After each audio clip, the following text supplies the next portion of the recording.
उत्तर प्रदेश के विधायक को अगर आप देखेंगे तो 10 तो अपने सिक्योरिटी पर्सनल लेके चलते हैं, चार पांच पुलिस वाले अलग से लेके चलते हैं, 20-25 गाड़ियां लेके चलते हैं। इसमें से कोई लग रहा है आपको? यही है आम आदमी पार्टी।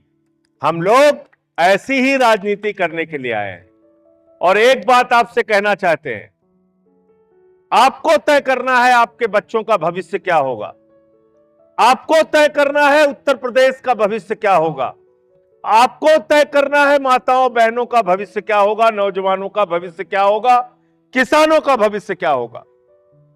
मैं यहां पर लोगों से बातचीत कर रहा था, लोगों ने मुझे बताया, भैया हमारे क्षेत्र के नौजवान सुबह 4 बजे उठ जाते थे, कसरत करते थे, मेहनत करते थे, दौड़ लगाते थे, उनकी मां दूध पिला के उनको तैयार करती थी, हमारा बेटा फौज में जाएगा, भारत माता की रक्षा करेगा, भारत माता के लिए अपने प्राणों की आहुति देगा। लेकिन यह सरकार, इसने भारत माता की सीमा के साथ, देश के साथ गद्दारी करने का काम किया है। अग्निवीर योजना लाके मैं आपसे कहना चाहता हूं, तुम्हारे पास अडानी के लिए पैसा है, अंबानी के लिए पैसा है, बड़े बड़े पूंजीपतियों के लिए पैसा है, लेकिन हमारा जो जवान भारत की सीमा की रक्षा करता है उसके लिए पैसा नहीं है। बड़े शर्म की बात है, ऐसे सरकार को सत्ता में रहने का अधिकार। अभी सीएपीएफ का बिल आया जिसमें पीएसएफ के जवानों का भविष्य, सीआरपीएफ के जवान, आईटीबीपी के जवान, एसएसबी के जवान, सीआईएसएफ के जवानों की जिंदगी, उनके अधिकारियों की जिंदगी, उनके जीवन के भविष्य का फैसला होना था। उनके साथ भी गद्दारी करने का काम सरकार ने किया। भाई तुम्हारे पास सबके लिए पैसा है, हमारे जवानों के लिए पैसा नहीं है।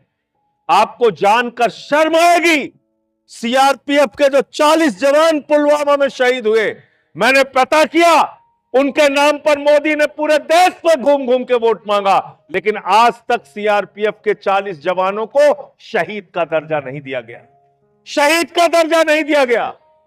शर्म आती है, ऐसी सरकार देश के अंदर चल रही है। ये लोग राष्ट्रभक्त बनते हैं। राष्ट्रभक्ति अगर सीखना है तो आम आदमी पार्टी से सीखो। हमने विश्व स्तरीय सरकारी स्कूल बनाए अपने बच्चों के लिए। अरविंद केजरीवाल ने शपथ ली तो कहा दिल्ली के अंदर बिजली फ्री होगी, पानी फ्री होगा, शिक्षा फ्री होगी, इलाज फ्री होगा, माताओं बहनों के लिए बस की यात्रा फ्री होगी। भाजपा के लोग चिल्ला रहे थे बजट खत्म हो जाएगा, बजट खत्म हो जाएगा। 10 साल तक केजरीवाल ने सब कुछ फ्री देने के बावजूद मुनाफे का बजट दिल्ली में दिया। मुनाफे का बजट दिया नहीं दिया, बताओ? दिया नहीं दिया? तो हमारा भविष्य किससे बनेगा? ये हिंदू मुसलमान की राजनीति करने से बनेगा क्या? हमारे बच्चों को अच्छा स्कूल हिंदू मुसलमान की राजनीति से मिलेगा क्या?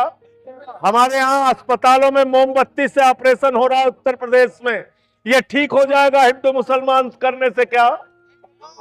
यह भी भगत सिंह बता रहे थे। यहां प्रशांत यादव जी भी हैं, एटा हम लोग गए थे, याद है ना आपको? आगरा भी गए थे। बाबा योगी जी ने 10,000 सरकारी स्कूल बंद करने का फैसला किया। कोई भी पार्टी, भारतीय जनता पार्टी, बजरंग दल, विश्व हिंदू परिषद, कोई संगठन आके सड़क पर लड़ाई नहीं लड़ा। तो किसने लड़ाई लड़ने का काम किया?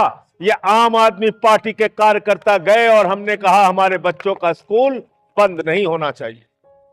हमने कहा, हमने उसकी लड़ाई लड़ी और सरकार को उसका फैसला वापस लेना पड़ा। तो मैं आपसे सिर्फ हाथ जोड़कर इतनी बात कहने आया हूं, ज्यादा लंबी बात नहीं करूंगा।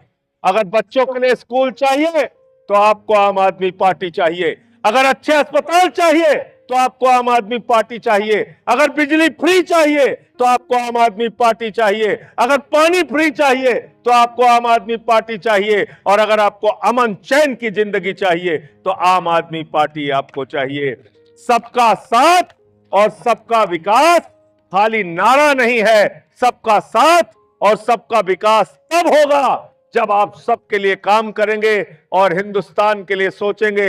हमारी भारत माता की जय जयकार तो तभी होगी जब उसके सारे बच्चे खुशहाल रहेंगे। गलत तो नहीं कह रहा हूं? गलत तो नहीं कह रहा हूं?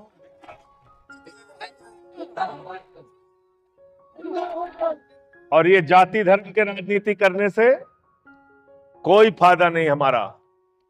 भारत माता के 140 करोड़ बच्चे हैं, उसमें हिंदू भी हैं, मुसलमान भी हैं, सिख भी हैं, ईसाई भी हैं, और कोई मां अपने बच्चों को दुखी देखकर खुश नहीं रह सकती। इसलिए आपसे निवेदन और विनती करने आया हूं, इस यात्रा का हिस्सा बनिए। हमने मुद्दा रखा है रोजगार का, हमने मुद्दा रखा है सामाजिक न्याय का, हमने मुद्दा रखा है कि आज जो नौजवान नौकरी मांगने जाता है उसको लाठियों से पीटा जाता है, उसके ऊपर मुकदमे लिखाए जाते हैं। अगर नौजवान परीक्षा में बैठता है तो पेपर लीक हो जाता है, परीक्षा पास करता है, भर्ती हो जाती है तो कोर्ट से स्टे हो जाता है। आशा बहुएं अलग परेशान, आंगनबाड़ी अलग परेशान, रोजगार सेवक अलग परेशान, शिक्षा मित्र अलग परेशान, किसान अलग परेशान, नौजवान अलग परेशान, रेडी वाला अलग परेशान। अरे तुम्हारे राज्य में खुशी कौन है? जरा हमको तो बता दो। खाद की बोरी के लिए बुजुर्ग लाइन में लगे रहते हैं और उनकी मौत हो जाती है। यही आगरा मथुरा की घटना है। आप सोचिए कैसी सरकार चल रही है। इसलिए मैं आपसे कहने के लिए आया हूं, मोदी जी तो कह दिए कि अब कोरोना जैसा संकट आने वाला है, डरा दिए आपको, डरा के राजनीति कर रहे हैं। डराने की राजनीति बंद करो। हम लोग ना डरेंगे और ना ही आपस में लड़ेंगे, ना डरेंगे ना आपस में। ये लड़ाओ और राजनीति करो, लड़ाओ और राज करो, नफरत फैलाओ और राज करो, ये राजनीति बंद होनी चाहिए। आप सबका बहुत बहुत शुक्रिया।